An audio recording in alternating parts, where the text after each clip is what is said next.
Fala pessoal, tudo bom? Aqui é o professor Cláudio Teixeira e hoje eu vou falar sobre grandezas diretamente proporcionais. Hoje a aula é só sobre exercícios, tá? Vou fazer 4 exercícios do tipo de grandezas diretamente proporcionais. Isso inclui regras de 3 simples e divisões de números em partes proporcionais, tá? Então, grandezas inversamente proporcionais e ali regras de 3 composta. Eu vou deixar para outros vídeos que eu vou fazer vídeos separados só para eles, ok? Então esse vídeo aí é só sobre exercícios de grandezas diretamente proporcionais. Então se você não quiser perder os próximos vídeos, se você ainda não é inscrito no canal, se inscreve e dá aquela força aí pra gente, ok? Então, bora pra aula!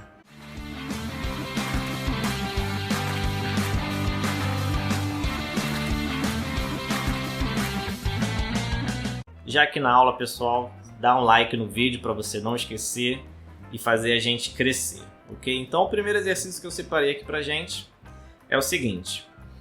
Uma torneira despeja em um tanque 50 litros de água em 20 minutos. Quantas horas levará para despejar 600 litros? Aqui nesse exercício a gente pode ver que a gente tem ali duas grandezas importantes, né, que aparecem aí. O tempo em minutos e quantos litros é despejado de água ali. Então ali eu posso pensar em duas grandezas, minutos e litros de água que são despejados aí nesse tanque. E como é que eu sei se essas grandezas são diretamente ou inversamente proporcionais? Primeiro, o que a gente vai fazer? A gente vai pensar nas grandezas em si. Não vamos pensar nos dados que o problema deu, mas sim nas grandezas. A gente tem aí minutos, em que a torneira vai ficar aberta, e litros de água que vão ser acumulados ali nesse tanque. Vamos pensar o seguinte, começar a pensar pelo tempo, né? Quando tem tempo nesse exercício, eu gosto de começar a pensar sempre por eles. Então, se eu tiver mais minutos, ou seja, se eu tiver mais tempo dessa torneira aberta, o que será que vai acontecer com os litros d'água? Eu vou ter mais água ali nesse tanque ou vou ter menos água nesse tanque? É claro que mais tempo com a torneira aberta, mais litros de água vão cair nesse tanque. Então, como essas duas setas elas estão apontadas para o mesmo sentido, as duas estão para cima, então eu posso dizer que essas duas grandezas são diretamente proporcionais. Se elas tivessem as duas apontadas para baixo, também seriam duas diretamente proporcionais. Agora, se elas estivessem invertidas, uma para cima, outra para baixo, né, ou uma para baixo e uma para cima, elas seriam inversamente proporcionais, ok? Então isso aí é um macete para a gente descobrir se elas são diretamente ou inversamente proporcionais. Feito isso, agora a gente vou chegar essas setas um pouco para o lado, para eu não esquecer que elas são diretamente proporcionais, e vou agora colocar os dados que o problema deu. Então vamos lá. Ele disse ali que em 20 minutos eu vou ter 50 litros de água nesse tanque. E aí ele me pergunta quantas horas levará para despejar 600 litros. Então, quanto tempo, né? Quantos minutos? No final eu vou inverter para horas, tá? Porque o problema pede em horas, mas eu vou fazer o cálculo para minutos inicialmente. E aí eu vou ter 600 litros, né? Em X minutos eu vou ter 600 litros de água nesse tanque. Feito isso, como elas são diretamente proporcionais, eu vou montar a proporção. Se você não lembra, eu vou deixar um card aí em cima sobre a minha aula de proporcionalidade para você dar uma lembrada. Mas aí a proporção que eu vou montar vai ser exatamente desse jeito. 20 sobre x com essa configuração, igual a 50 sobre 600. Não vou mudar nada. O que eu posso fazer para me ajudar? Eu posso simplificar essa segunda fração, né? Como as duas terminam em zero, eu posso dividir por 10 em cima e embaixo. Então, na verdade, eu corto um zero em cima, corto um zero embaixo. E aí a minha proporção vai ficar desse jeito. 20 sobre x igual a 5 sobre 60. Agora eu resolvo que nem vocês aprenderam lá no 7º ano, só multiplicar cruzado. Então vai ficar x vezes 5, 5x. E 20 vezes 60 vai dar 1.200. O 5 ali vem dividindo, x igual a 1.200 sobre 5, que vai dar aí 240, só que lembrem, 240 minutos. Tem que passar ainda isso aí para hora. Então 240 dividido por 60, né, que uma hora tem 60 minutos, vai me retornar aí 6 horas e acabou o meu problema. Vamos para o segundo agora. Esse segundo também é uma questão de regra de 3. Né? Uma roda dá 80 voltas em 35 minutos. Quantas voltas dará em 28 minutos? Então eu também tenho duas grandezas aí, minutos e voltas. Vamos fazer o mesmo pensamento. Quanto mais minutos eu deixar essa roda rodar, ela vai dar mais voltas ou menos voltas, né? É meio lógico aí que ela vai dar mais voltas. Então, como elas estão apontadas para a mesma direção, eu posso concluir que elas são grandezas diretamente proporcionais. Vou deixar as setas aqui para eu não esquecer. E agora que eu já sei que elas são diretamente proporcionais, eu vou colocar os dados do problema. Então, em 35 minutos, ela dá aí 80 voltas. E quantas voltas ela dará em 28 minutos? Então, em 28 minutos, ela vai dar aí X voltas. É isso aí que eu tenho que descobrir.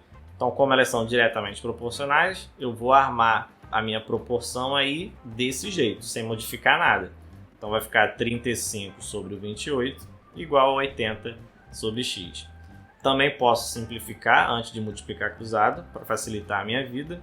Eu posso dividir o 35 e o 28 por 7, né? Os dois números são divisíveis por 7, então vai ficar com essa cara aí, 5 sobre 4 igual a 80 sobre x.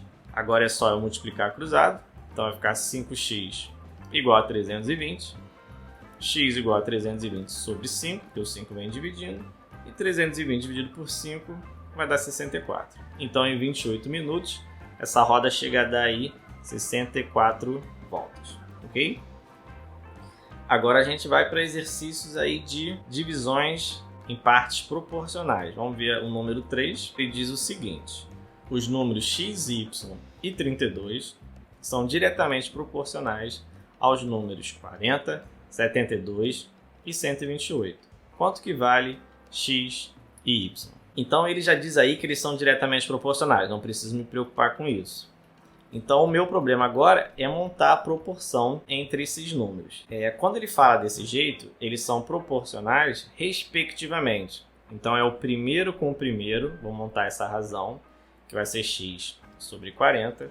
Depois eu vou pegar o y e o 72, então é igual a y sobre 72. E os últimos, 32 e o 128, então vai ficar igual a 32 sobre 128. Então eu tenho a minha proporção aí desses números.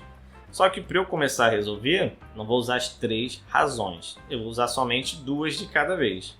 Então eu posso pegar as duas últimas primeiro, né? Eu não vou pegar as duas razões que tem x e tem y, que são duas incógnitas. Eu vou pegar uma fração que só tem número, que é a 32 e a 128, e vou pegar uma das duas, uma de cada vez. Então eu peguei ali as duas últimas. Então eu vou olhar só para y sobre 72 igual a 32 sobre 128. E aí agora é só multiplicar cruzado. Então 128 vezes y, 128y, 72 vezes 32 vai dar 2.304.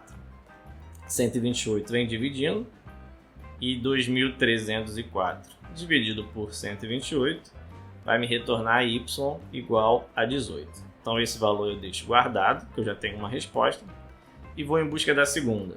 Vou pegar a primeira e a terceira fração para montar a minha proporção e resolver. Tá? Então x sobre 40 igual a 32 sobre 128. Para eu resolver, eu multiplico cruzado.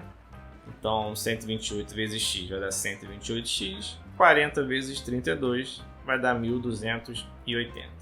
E aí o 128 vem dividindo. Então 1.280 dividido por 128 vai dar x igual a 10. Então eu já tenho aí os dois valores. Então acabou o meu exercício, certo? Vamos agora para o último. O último é uma questão que esse tipo de questão aparece bastante em concursos. Ele diz o seguinte: divida o número 396 em 3 partes diferentes, proporcionais aos números 2, 4 e 6. O que ele quer dizer com isso? Ele quer dizer que você tem que pegar o 396 e vai dividir em 3 partes. Então, uma delas vai ser um número múltiplo de 2, outra vai ser um número múltiplo de 4 e o outro vai ser um número múltiplo de 6. Tá? E como é que eu escrevo um número múltiplo de 2 matematicamente? Todos os múltiplos de 2, eles são o 2 vezes alguma coisa. Por exemplo, 2 vezes 1 que vai dar 2, 2 é múltiplo de 2, 4 é 2 vezes 2, 6 é 2 vezes 3, 8 é 2 vezes 4. Então todo múltiplo de 2 é o 2 vezes alguma coisa. Essa alguma coisa é o que eu tenho que descobrir, porque essa alguma coisa é igual nessas 3 partes. Então o múltiplo de 2 eu posso fazer 2 vezes n. Normalmente vocês vão ver n ou k nesse tipo de exercício, tá? Tanto faz, você pode botar a letra que você quiser. Então a primeira parte, que é múltiplo de 2, eu vou chamar de 2 vezes n. O que é múltiplo de 4 eu vou chamar 4 vezes n. E o que é múltiplo de 6 eu vou chamar de 6 vezes n. Então percebe o que está acontecendo. Eu peguei o 396 e estou dividindo em 3 partes. Uma múltiplo de 2, uma múltiplo de 4 e uma parte múltiplo de 6. Se eu peguei o 396 e dividi em 3 partes, isso quer dizer que essas 3 partes juntas vai dar 396. Ou seja, se eu somar esses 3 números, eles têm que dar 396. E agora ficou moleza. 2n mais 4n mais 6n vai dar quanto? 2 mais 4, 6. 6 mais 6, 12. Então vai dar 12n igual a 396. E aí eu já descobri o valor de n, porque é só vim passar com 12 dividindo. Então n igual a 396 sobre 12. E essa divisão vai dar 33. Feito isso, estou quase terminando. Ó. Isso quer dizer que o n é 33. Então, para eu descobrir as 3 partes, é só eu pegar esses múltiplos de 2, de 4 e de 6 e substituir por n igual a 33. Então vai ficar 2 vezes 33, 4 vezes 33 e 6 vezes 33. Então aí 2 vezes 33 vai dar 66, 4 vezes 33 vai dar 132 e 6 vezes 33 vai dar 198. Então eu achei as 3 partes do 396 que são diretamente proporcionais aos números 2, 4 e 6, que é o 66, 132 e 198. Se você somar esses 3 números, você vai perceber que vai dar 396 como a gente gostaria. Então essa aula fica por aqui. Espero ter ajudado vocês. Compartilhe aí com seus amigos que estão desesperados em matemática e até a próxima. Valeu, pessoal. Fui.